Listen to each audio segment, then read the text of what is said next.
Hi friends, welcome to my YouTube channel. My name is Patel Dharmendra. Today we will discuss about Standard 11, Unit number 1, Read 1, The Journey of My Life from Earth to Everest. એટલે કે પૃથ્વીથી શિખર સુધીની મારા જીવનની યાત્રા.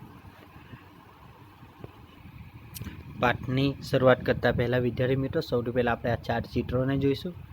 પહેલા ચિત્રમાં Padma Shri award 2015 by president Pranab Mukherjee દ્વારા આપણા માનનીય ભૂતપૂર્વ રાષ્ટ્રપતિ પ્રણવ મુખર્જી દ્વારા 2015માં પદ્મશ્રી એવોર્ડ મેળવનારી આ છોકરીને નું ચિત્ર જોતાં જ તમને ખબર પડી ગઈ હશે કે આ છે અરુણિમા સિન્હા. બીજું ચિત્ર જ્યારે માઉન્ટ એવરેસ્ટ દુનિયાનું સૌથી ઊંચું શિખર પર જ્યારે પોતાના આપણા દેશનો રાષ્ટ્રધ્વજ જેણે ફરકાવ્યો તેનું ચિત્ર તમને અહીંયા જોવા મળે છે. ત્રીજા ચિત્રમાં પદ્મશ્રી એવોર્ડ જ્યારે રાષ્ટ્રપતિ ભવનમાં તેમણે મેળવ્યો તેનું છે. ચોથું ચિત્ર જે છે એમાં તમે તેમનો કૃત્રિમ પગ અને રાષ્ટ્રધ્વજ ફરકાવવાનું જે ગૌરવ એમણે પ્રાપ્ત કરાવ્યું છે એનું ચિત્ર આપણે અહીં જોઈ શકીએ છીએ. તો આ પાઠની અંદર આપણે અરુણિમા સિન્હા વિશે ભણીશું કે જે અરુણિમા સિન્હા એ માઉન્ટ એવરેસ્ટ સર કરનારી એક સાહસિક સ્ત્રી તરીકે વર્ણન આપણે અહીં જોઈ શકીએ છીએ. આમ તો ઘણી બધી છોકરીઓ અને સ્ત્રીઓએ આ માઉન્ટ એવરેસ્ટ સર કર્યા છે, પરંતુ અરુણિમા સિન્હાની બાબતમાં કંઈક અલગ એ છે કે આ છોકરીએ પોતાનો ડાબો પગ ગુમાવ્યો છતાં પણ દુનિયાનું સૌથી ઊંચું શિખર માઉન્ટ એવરેસ્ટને સર કરવાનું એક સાહસિક કાર્ય આ છોકરી દ્વારા કરવામાં આવ્યું. આમ દુનિયાની અંદર સૌથી પહેલાં અપંગ સ્ત્રી તરીકે માઉન્ટ એવરેસ્ટ સર કરનારી સૌ પ્રથમ વુમન મહિલા તરીકે અરુણિમા સિન્હાનું નામ આપણે આજે જાણીએ છીએ. તો તેણે પોતાનો પગ કેવી રીતે ગુમાવ્યો અને માઉન્ટ એવરેસ્ટ કેવી રીતે સર કર્યું તેની આપણે સ્ટોરી એમના જ શબ્દોની અંદર વર્ણવવામાં આવી છે તેનો આપણે આજે અભ્યાસ કરીશું. તો હવે પાઠને સમજવાનો પ્રયત્ન કરીએ. The journey of my life, મારા જીવનની યાત્રા, ફ્રોમ અર્થ ટુ એવરેસ્ટ, પૃથ્વીથી શિખર સુધી મારા જીવનની યાત્રા, એવું અરુણિમા સિન્હા દ્વારા કહેવામાં આવ્યું છે. આખી સ્ટોરી તેમના શબ્દોની અંદર જ વર્ણવવામાં આવી છે, જેને આપણે સમજવાનો પ્રયત્ન કરીએ. ફર્સ્ટ પેરેગ્રાફમાં જોઈએ કે Arunima Sinha was a national level volleyball player.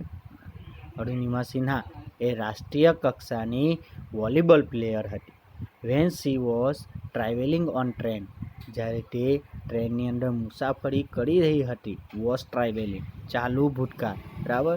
Van she was travelling on train, જ્યારે તે ટ્રેનમાં મુસાફરી કરી રહી હતી. Some thugs tried to snatch her golden chain. Thugs એટલે કે કેટલાક ચોર, ઠગ એટલે કે ચોર, બરાબર, જે જૂટવી લે અને ચોરી કરે એવું કામ કરે, જે અસામાજિક તત્વો હોય તેને આપણે ઠગ્સ કહેશું. Some thugs try to snatch એટલે જૂટવી લેવું. ગોલ્ડન ચેન એટલે સોનાની ચેન, કે some thugs try to snatch her golden chain, કેટલાક લૂંટારાઓએ, ચોરોએ તેની સોનાની ચેન જૂટવી લેવાનો પ્રયત્ન કર્યો. સી ફાઉટ બેક એટલે કે લડવું. સી ફાઉટ બેક, તે તેમની સામે લડી, but was thrown out of speeding train. Speeding train એટલે કે ચાલતી ટ્રેનમાંથી થ્રોવન આઉટ, તેને ફેંકી દેવામાં આવી. વોઝ થ્રોવન એટલે પેસિવ વોઇસ છે, બરાબર. She fought back but was thrown out of the speeding train, તે તેમની સાથે તો લડી પરંતુ તેને ચાલુ ટ્રેનમાંથી ફેંકી દેવામાં આવી. And lost her left leg, અને તેણે પોતાનો ડાબો પગ ગુમાવ્યો. This happen when she was 24. આવી ઘટના બની ત્યારે તે માત્ર 24 વર્ષની હતી. હાવેવર, તેમ છતાં પણ, હાવેવર એટલે કોન્ટ્રાસ્ટ, વિરોધાભાસ વાક્ય આવે છે, જોયો. However this incident never affected Har spirit. Incident એટલે ઘટના, પ્રસંગ, અફેક્ટ એટલે અસર થવી, અને સ્પિરિટ એટલે જુસ્સો. બરાબર, આવી ઘટના બની છતાં પણ તેના જુસ્સામાં નેવર અફેક્ટેડ, કોઈ પણ અસર થઈ નહીં. બરાબર, આવી ઘટના બની છતાં પણ તેના જે જુસ્સો હતો, સ્પિરિટ હતો, એનામાં કોઈ અસર થઈ નહીં. At All India Institute of Medical Science Delhi, જેને આપણે એમ્સ પણ કહીએ છીએ, Delhi, an artificial leg was fitted.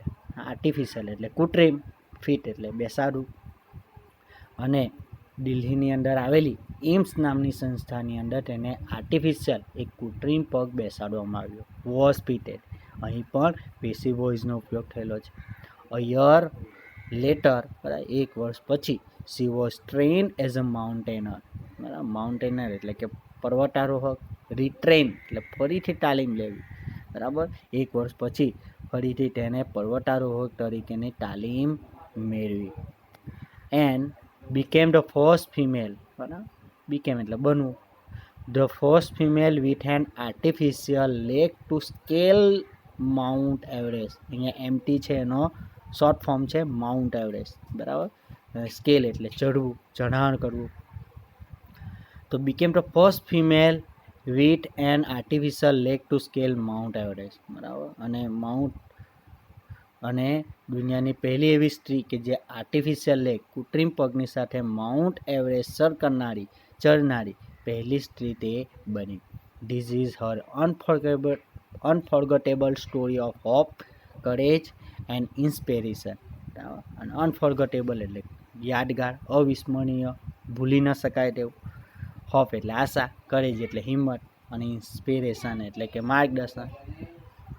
This is Har અનફોર્ગેટેબલ story, અહીં તેની અવિસ્મરણીય, હોપ આશાને લગતી, કરેજ હિંમતની, એન્ડ ઇન્સ્પાયરેશન અને માર્ગદર્શનની અહીંયા સ્ટોરી આપવામાં આવી છે. Let's read 4 scene of her life. ચલો તેમના જીવનના 4 દ્રશ્યોને વાંચીએ. નેરેટેડ ઇન હર ઓન વર્ડ્સ, કે જે તેમના પોતાના શબ્દોમાં અહીં વર્ણવેલા છે. નેરેટેડ એટલે કે વર્ણન કરવું. બરાબર, અહીં અરુણિમા સિન્હાએ તેમના પોતાના શબ્દોની અંદર તેમના જીવનના કેટલાક દ્રશ્યો આપણે આગળ રજૂ કર્યા છે, જેને આપણે સમજવાનો પ્રયત્ન કરીએ.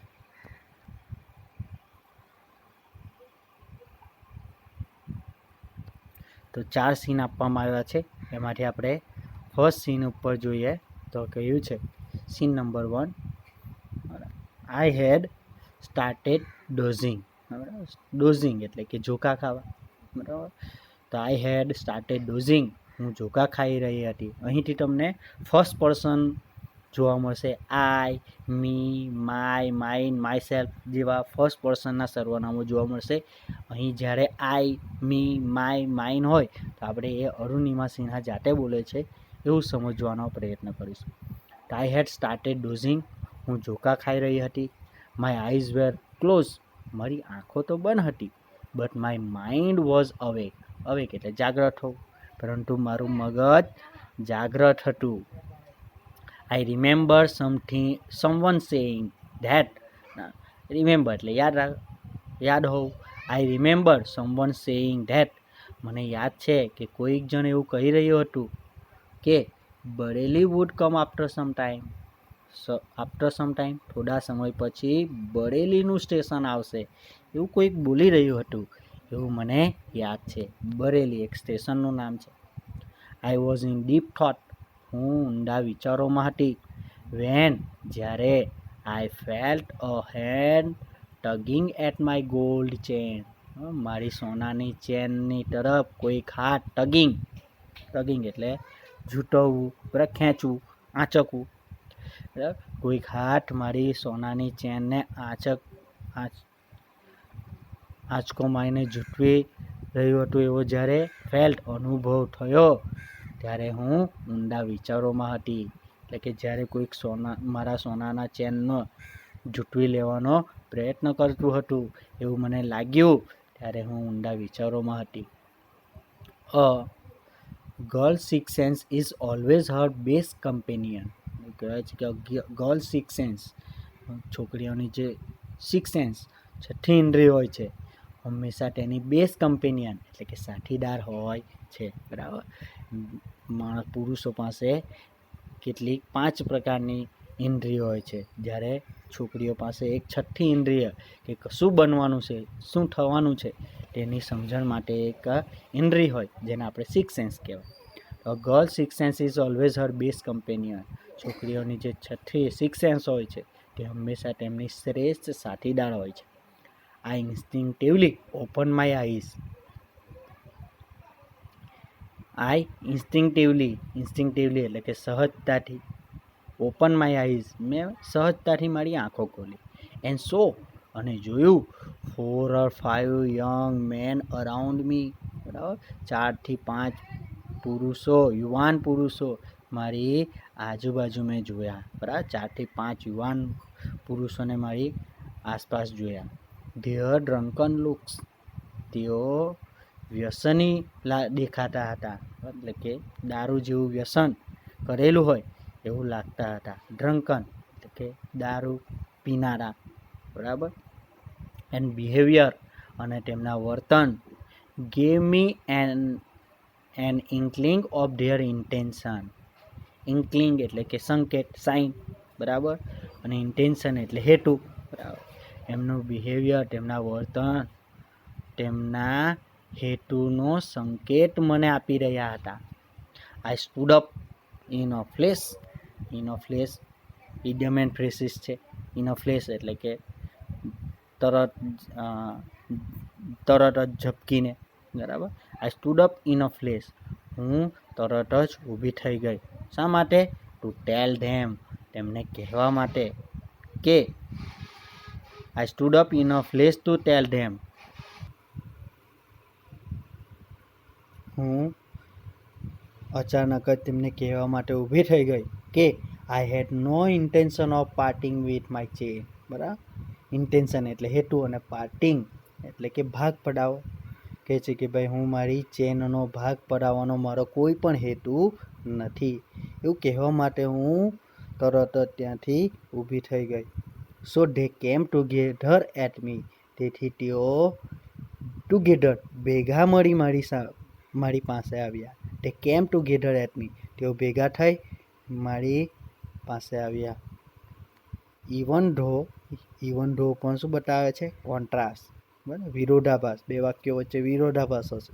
જોઈએ કે ઇવન ધો ધ કમ્પાર્ટમેન્ટ વોઝ ફૂલ, જો કે the compartment was full of the passenger, બરાબર. અહીંયા કહે છે કે ભાઈ કમ્પાર્ટમેન્ટ એટલે કે ડબ્બો, જે ટ્રેન હોય એમાં ડબ્બાનો જે એક ભાગ હોય એને આપણે કમ્પાર્ટમેન્ટ કહીએ. જો કે compartment was full of sum passenger, બરાબર. કેટલાક પેસેન્જરોથી આ ડબ્બો જાણે કે ફૂલ હતો, ભરેલો હતો. છતાં પણ none of my fellow passenger got up to even inquiry what was happening, બરાબર. ફેલો એટલે કે સાથીદાર, પેસેન્જર એટલે મુસાફરો. ઇન્ક્વાયરી એટલે પૂછપરછ કરવું. વોટ વોઝ હેપન એટલે શું થયું, બરાબર. Non of my fellow passenger, પરંતુ મારી સાથીદારો, મારી સાથે જે મુસાફરી કરનાર સાથીદાર મુસાફરો હતા એમાંથી કોઈ પણ પૂછપરછ કરવા માટે કે વોટ વોઝ હેપનિંગ, શું થઈ રહ્યું છે એવું પૂછવા માટે પણ આવ્યું નહીં, બરાબર. એટલે કે ડબ્બો પેસેન્જરોથી ભરેલો હતો, છતાં પણ કોઈ પણ શું થઈ રહ્યું છે એવું પૂછવા માટે પણ તેના સાથીદારોમાંથી કોઈ પણ પેસેન્જર આવ્યું નહીં. જાણે એવું લાગતું હતું forget about their coming to my rescue. Forget about their coming to my rescue, બરાબર. જાણે કે there coming to my rescue, rescue એટલે રક્ષણ કરવું, બરાબર. મારું રક્ષણ કરવા માટે આવવાનું જાણે તેઓ ફોરગેટ ભૂલી ગયા હોય, બરાબર. એ તો આપણે ભૂલી જ જવું પડે, જો તમે પૂછવા માટે પણ ન આવ્યા તો forget about their coming to my rescue, તો મારા રક્ષણ માટે તેઓનું આવવું તો ભૂલી જ જવું રહ્યું, બરાબર. ભૂલી જ જવું પડે. જો પેસેન્જરો પૂછપરછ કરવા માટે ન આવે તો તેનું રક્ષણ કરવા માટે તો કેવી રીતે આવું? તો અરુણિમા સિન્હા કહે છે કે એ તો ફોરગેટ, તો ભૂલી જ જવું પડે. આઈ હેડ નો ઓપ્શન, બરાબર. મારી પાસે કોઈ વિકલ્પ ન હતો. બટ પરંતુ ટુ ટેક ધેમ ઓન એટલે સામનો કરવો. I had no option but to take them on. હવે મારી પાસે તેમનો સામનો કરવા સિવાય બીજો કોઈ વિકલ્પ ન હતો. સો આઈ કોટ અ યુથ. બરાબર, તેથી મેં એક યુવાનને પકડ્યો. Who was trying to size me up. Size me up એટલે કે તાગ મેળવવો, કેટલી તાકાત છે, હિંમત છે એ જાણવા માટેનો જે પ્રયત્ન કરે એને કહેવાય સાઇઝ મી અપ. તો કહે છે કે આઈ કોટ અ youth who was trying to size me up. બરાબર, કે મારી શક્તિનો તાગ મેળવવાનો જે પ્રયત્ન કરી રહ્યો હતો એ યુવાનને મેં પકડ્યો. ક્યાંથી? By his collar. બરાબર, કોલર શર્ટનું જે અથવા શર્ટ અથવા ટી શર્ટનું જે કોલર હોય ત્યાંથી તેના દ્વારા મેં પકડ્યો. એન્ડ પુશ હિમ બેક, અને મેં તેને ધક્કો માર્યો. I kicked a couple of others, બીજા 2 જણાને તો મેં લાત ફટકારી. An exceptional battle had begun inside the train on move, ચાલતી ટ્રેનની ઇનસાઇડ અંદર. An exceptional battle, an exceptional battle એટલે યુદ્ધ, અને એક્સેપ્શનલ એટલે કે અસામાન્ય. An exceptional battle had begun inside the train on moving. બરાબર, ચાલતી ટ્રેનની અંદર એક અસામાન્ય યુદ્ધની શરૂઆત થઈ. The wolves made another attempt. હવે પેલા જે ઠગ હતા, ચોરો હતા, એના માટે એને કયો શબ્દ વાપરો? વુલ્સ, વરુ જેવા. The wolves made another attempt એટલે પ્રયત્ન કરવો, ટ્રાય આપણે એવું કહી શકીએ. To snatch my train. વરુ જેવા પેલા ચોરોએ ફરીથી મારી ચેનને સ્નેચ ઝૂંટવી લેવાનો બીજો પ્રયત્ન કર્યો. Still I રેસિસ્ટેડ.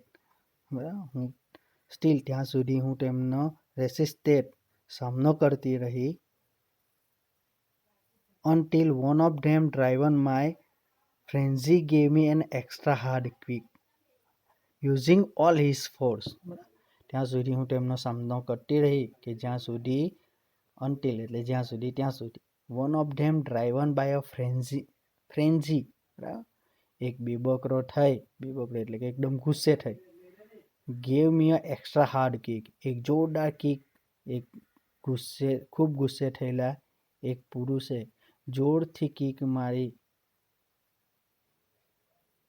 ત્યાં સુધી હું તેમનો સામનો કરતી. યુઝિંગ ઓલ હિઝ ફોર્સ, જાણે કે તેની બધી જ શક્તિનો ઉપયોગ કરી એક જોરદાર કિક મને ગુસ્સાથી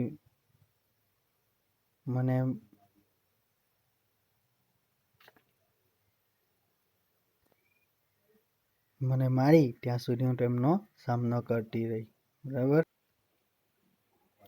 ઓફ બેલેન્સ, સંતુલન ગુમાવવાથી. I could not recover in time. Off balance, સંતુલન ગુમાવવાથી. I could not recover in time, ઠીક ક્ષણે હું મારી જાતનું સંતુલન જાળવી શકી નહીં. I literally flew out of the train. ખરેખર, ફ્લુ આઉટ એટલે બહાર ફેંકાઈ જવું, ફ્લાયનું ભૂતકાળ flew. I literally flew out of the train, હું ખરેખર ટ્રેનમાંથી બહાર ફેંકાઈ ગઈ. Still holding my mobile phone, અને ત્યાં સુધી તો હું મારા હાથમાં મેં મોબાઈલ પકડી રાખ્યો હતો. ટ્રેનમાંથી બહાર ફેંકાઈ ગઈ ત્યાં સુધી તો મેં પેલા ફોનને મારા હાથમાં પકડી રાખ્યો હતો. I was mid air when I flew right into another train moving on the next track. I was mid air, હું મધ્ય હવામાં હતી. બરાબર, કે જ્યારે I flew right into another train moving on the next track. જોયું કે છે કે નેક્સ્ટ ટ્રેક, બીજા ટ્રેક ઉપર બીજી એક ટ્રેન જમણી બાજુથી આવી રહી હતી. ત્યારે હું મધ્ય હવામાં હતી. બરાબર, હવે આ ટ્રેનમાંથી પડે છે, સામેથી બીજી એક ટ્રેન આવે છે અને બંને ટ્રેન વચ્ચે તેની બોડી અથડાય છે, એટલે એ મધ્ય હવામાં રહે છે, જમીન પર પડતી નથી, પરંતુ બંને ટ્રેન સાથે અથડાઈ અને તે હવામાં રહે છે, એવું કહેવામાં આવે છે. My body hit the moving steel. કહે છે કે ભાઈ મારું શરીર જે હતું, હિટ એટલે અથડાવું, બરાબર. ધ મૂવિંગ સ્ટીલ, ચાલતું જે ટ્રેનનો સ્ટીલનો ડબ્બો હતો તેની સાથે મારું શરીર અથડાતું હતું. એન્ડ રિબાઉન્ડેડ ટુ માય ટ્રેન, અને ફરીથી મારી ટ્રેનની અંદર રિબાઉન્ડ એટલે પાછા ફેંકાવ, ફરીથી હું મારા ટ્રેનમાં પાછી ફેંકાય. ધીસ પિંગ પોંગ, આ જે એક બે ટ્રેન સાથે બીજી ટ્રેન સાથે જે અથડાવાની પ્રક્રિયા છે એને પિંગ પોંગ કહેવાય. This ping pong must have continue for several seconds, બરાબર, થોડો સમય માટે આ અથડાવવાનું ચાલુ જ રહ્યું. Before gravitational force pulled me down, gravitational એટલે પૃથ્વીનું ગુરુત્વાકર્ષણ બળ, ગ્રેવિટેશનલ ફોર્સ એટલે ગુરુત્વાકર્ષણ બળ, જ્યાં કે ગુરુત્વાકર્ષણ બળે પુલ્ડ મી ડાઉન, મને નીચેનો પૃથ્વીના ગુરુત્વાકર્ષણ બળે મને નીચેનો ખેંચી એ પહેલાં હું થોડો સમય માટે પેલા ટ્રેનના ડબ્બા સાથે અથડાવવાનું ચાલુ જ રહ્યું. ડિસ્પાઇટ માય એફર્ટ એટલે કે મારા પ્રયત્નો હોવા છતાં પણ, ડિસ્પાઇટ પણ શું બતાવે છે? કોન્ટ્રાસ્ટ, વિરોધાભાસ. ડિસ્પાઇટ માય એફર્ટ્સ, મારા પ્રયત્નો હોવા છતાં પણ, my left leg fell on the track, fell એટલે કપાઈ જવું, કટ, બરાબર. મારા પ્રયત્નો હોવા છતાં પણ મારો ડાબો પગ જે છે એ ટ્રેનના પાટા ઉપર કપાઈ ગયો.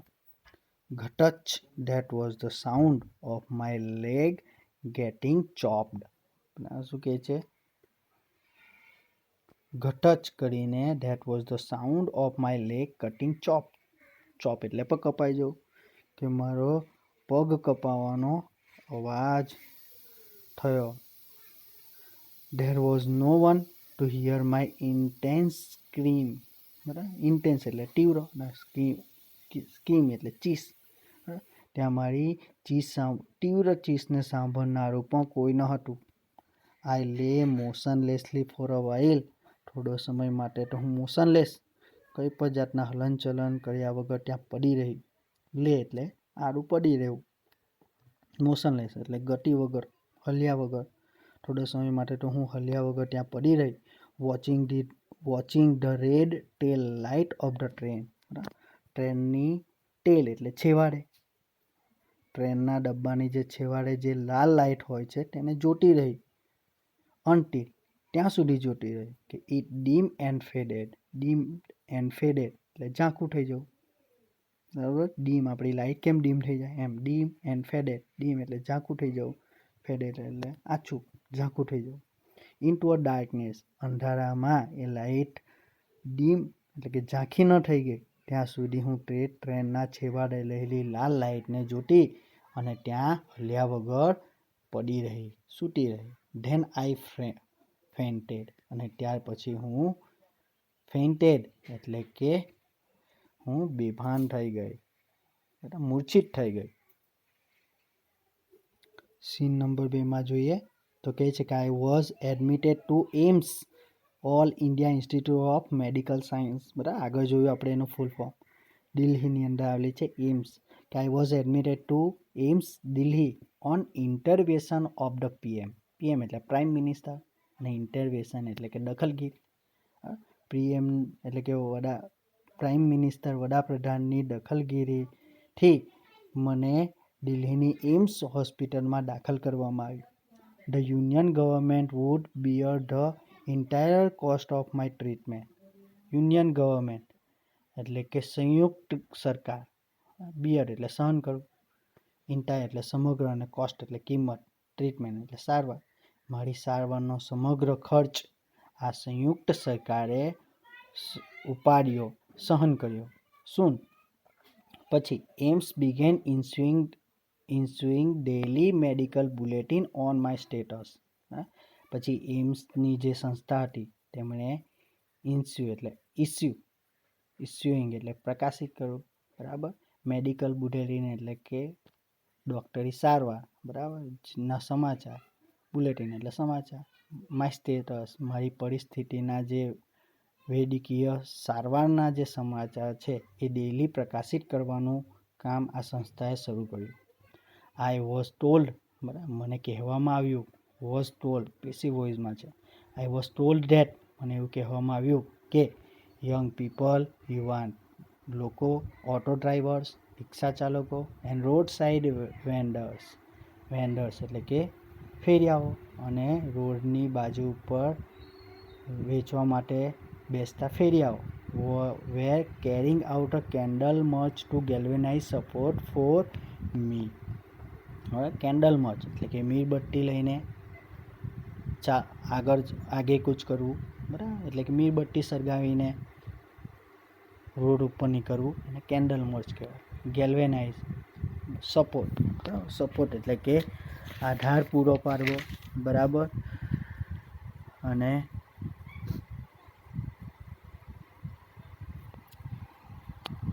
ફોર મી, બરાબર, અને મને આધાર પૂરો પાડવા માટે એક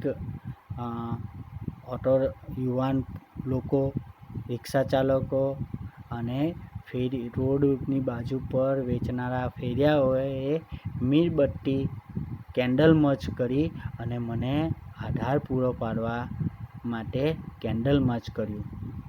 and two pre for my recovery, અને મારું રિકવરી સાજા થઈ જવા માટેની પ્રાર્થના કરવા લાગ્યા. With the help of the best and the latest technology, અને શ્રેષ્ઠ પ્રયત્નોથી, મદદની સાથે અને આધુનિક ટેકનોલોજીની મદદથી ગ્રેજ્યુઅલી એટલે કે ધીમે ધીમે I started responding to the treatment, એ સારવારનો હું હવે જવાબ આપવાનું મેં શરૂ કર્યું, એટલે કે હવે હું સારી થવા લાગી. One morning my brother in law એટલે બનેવી, my sister's Lakshmi's husband Sahib suddenly ask me, એક સવારે મારા બનેવી, એનું નામ છે સાહિબ, અચાનક જ મને પૂછવા લાગ્યા કે એવરેસ્ટ ચઢોગી, પહાડ ચડીશ. આઈ હેડ એટલે કે એની મસ્કરી કરતા કહેવા લાગ્યા કે ભાઈ પહાડ ચડીશ. I had just read an interesting piece of information in the newspaper, એમણે કહ્યું કે મેં એક ઇન્ટરેસ્ટિંગ પીસ ઓફ ઇન્ફોર્મેશન, એક રસપ્રદ માહિતીનો ટુકડો એક સમાચાર વર્તમાનપત્રમાં મેં વાંચ્યો. એવું એમણે કહ્યું કે નો વુમન એમ્પ્યુટી હેડ ઇવર સ્કેલ એવરેસ્ટ, એ પીસ હતો કે નો ફિમેલ એમ્પ્યુટી, કોઈ પણ અપંગ સ્ત્રી, એમ્પ્યુટી એટલે અપંગ, ઇવર સ્કેલ એવરેસ્ટ, સ્કેલ એટલે ચઢાણ કરવું, સર કરવું, માઉન્ટ એવરેસ્ટ, કોઈ પણ અપંગ સ્ત્રી ત્યાં સુધી માઉન્ટ એવરેસ્ટ સર કર્યું નથી, એવો રસપ્રદ સમાચારનો ટુકડો મેં વાંચ્યો છે, એવું એના બનેવી એને કહ્યું. આઈ વોઝ અમ્યુઝ, અરુણિમા સિન્હા કહે છે કે ભાઈ મને આશ્ચર્ય થતું ન હતું. આઈ વોઝન્ટ એમ્યુઝ, મને કોઈ પણ ખુશી થઈ નહીં, આશ્ચર્ય થયું નહીં. I have lost a leg, મેં પગ ગુમાવ્યો હતો. And you are talking of Mount Everest, અને તમે માઉન્ટ એવરેસ્ટની વાત કરો છો. I started talking to myself, અને આવી રીતે હું મારી જાત સાથે વાત કરવાનું મેં શરૂ કર્યું. If I could take a shoot at Everest, પછી એની જાતની સાથે વાત કરતા કહેવા લાગી કે if I could take a shoot એટલે પ્રયત્ન કરવો, એટ એવરેસ્ટ, જો તે માઉન્ટ એવરેસ્ટને ચઢવાનો પ્રયત્ન કરે, એન્ડ સક્સીસ, અને જો સફળ થઈ જાઉં, તો I would become the first female amputee to hold that record, તો હું વિશ્વની પહેલી એવી અપંગ સ્ત્રી બનીશ કે જે આ રેકોર્ડ નોંધાવીશ. I thought about it for some time, તેવું થોડા સમય માટે મેં વિચાર્યું. And then I conveyed to Sahib my willingness to take up the challenge. પછી શું કહે છે કે આઈ કન્વેડ એટલે કે વાત રજૂ કરવી. એમના જે બનેવી છે સાહિબ, એને મારી વિલિંગનેસ, ઈચ્છા, મારી જે ઈચ્છા છે એ સાહેબની આગળ એમના બનેવીની આગળ મેં રજૂ કરી કે two take up the challenge, આ પડકારને ઉપાડી લેવાની જે મારી તીવ્ર ઈચ્છા હતી તેની રજૂઆત મેં સાહેબને કરી. ઠીક હે, હમ કરેંગે, આઈ સેડ. અરુણિમા સિન્હા કહે છે કે ભાઈ મેં એવું કહ્યું કે હા હું કરીશ. I now had something to look forward to, a mission, a goal, a reason to a dream. બરાબર, હવે મારે લુક ફોરવર્ડ, હવે આગળ જોવાનું હતું કે ભાઈ મિશન, મારા ધ્યેય તરફ, ગોલ, લક્ષ્ય તરફ, રીઝન ટુ ડ્રીમ, મારા સપનોના કારણની તરફ હવે આગળ વધવાનું હતું. I was not going to be easy, it was not going to be easy. આ એટલું બધું સરળ પણ ન હતું. But throughout my life nothing had come easy. પરંતુ મારા જીવનમાંથી પણ કંઈ પણ સરળ હતું નહીં. બરાબર, એમે શરૂઆતની અંદર જ એને પોતાનો પગ ગુમાવ્યો. બરાબર, ત્યાં પગ ગુમાવ્યો ટ્રેનનો, તો તેનો અવાજ સાંભળનારું કોઈ ન હતું. એમ્સમાં પણ પીએમની દખલગીરી એને દાખલ કરવામાં આવી. એટલે કે છે કે ભાઈ મારા જીવનમાં કંઈ પણ સરળ જેવું હતું નહીં. આઈ felt like I was Born again. મને એવો અનુભવ થતો હતો કે આઈ વોઝ બોર્ન અગેન, મારો ફરીથી જન્મ થયો હોય એવું મને લાગતું હતું. Then I started waiting for my artificial limb to arrive. Limb એટલે અવયવ, શરીરનો કોઈ પણ એક ભાગ, આર્ટિફિશિયલ એટલે કૃત્રિમ, અરાઇવ એટલે આવવું. હવે હું મારો આર્ટિફિશિયલ લિમ્બ ટુ અરાઇવ, મારા આર્ટિફિશિયલ કૃત્રિમ શરીરનો એક ભાગ એટલે કે એનો પગ આવવાની હું રાહ જોવાનું મેં શરૂ કર્યું. વેન ઇટ ફાઇનલી અરાઇવ, જ્યારે તે કૃત્રિમ પગ મારો છેવટે આવ્યો, આઈ વોઝ ઓવરજોઈડ, હું ખૂબ જ આનંદિત થઈ ગઈ. The artificial leg felt almost like my real leg. આ જે કૃત્રિમ પગ હતો, felt almost like my real leg, મારા સાચા પગ જેવો જ લાગતો હતો. બરાબર, I could hardly feel the difference. મને ભાગ્યે જ તફાવત લાગતો હતો. એટલે કે એનો ઓરિજિનલ પગ જેવું જ લાગતું હતું. મને ભાગ્યે જ એમાં કંઈક તફાવત જેવું લાગતું હતું. હાર્ડલી એટલે ભાગ્યે જ. I had started falling in love with this stranger. બરાબર, કહે છે કે ભાઈ I had started falling in love with this stranger. Stranger એટલે અજાણ્યું, બરાબર, અજુગતું. આ જે વિચિત્ર હતું, અજાણ્યું જેવું હતું, તેમાં હું હવે સ્ટાર્ટેડ ફોલિંગ ઇન લવ, તેને હું ચાહવાનું મેં શરૂ કર્યું. બરાબર, એટલે કે ભાઈ જે કૃત્રિમ પગ હતો, ઓરિજિનલની જગ્યાએ જે કૃત્રિમ પગ હતો, કે તેને હવે મેં ચાહવાનું શરૂ કર્યું. Whom I was wedded for life. Wedded એટલે વણેલું હોવું, કે જે મારા જીવન સાથે હવે વણેલું હતું, જીવન સાથે જોડાયેલું હતું, એવા અજાણ્યા જે વિચિત્રતા હતી તેને હવે મેં ચાહવાનું શરૂ કર્યું. I had set my eyes on the mountain. હવે મેં મારી દ્રષ્ટિ પેલા પર્વત ઉપર સ્થિર કરી. And I needed to prepare myself with the help of this stranger. અને મારે જરૂર હતી કે આ કૃત્રિમ પગની મદદ વડે મારી જાતને તૈયાર કરવાની. બરાબર, નીડેડ એટલે જરૂર હોય, પ્રિપેર એટલે તૈયાર કરવું. હવે મને મારી જાતને આ જે કૃત્રિમ પગ હતો એની સાથે તેને જાતને તૈયાર કરવાની તેને જરૂર હતી. તો અહીંયા આપણે આ પાઠનો સમજૂતી આટલી જોઈએ. બીજા ભાગની અંદર આગળનો પાઠ જોઈશું. જો તમને આ પાઠની અંદર સમજણ પડી હોય અને ગમ્યું હોય તો આ વિડીયોને સબસ્ક્રાઈબ કરો અને આ બેલના બટન ઉપર ક્લિક કરો.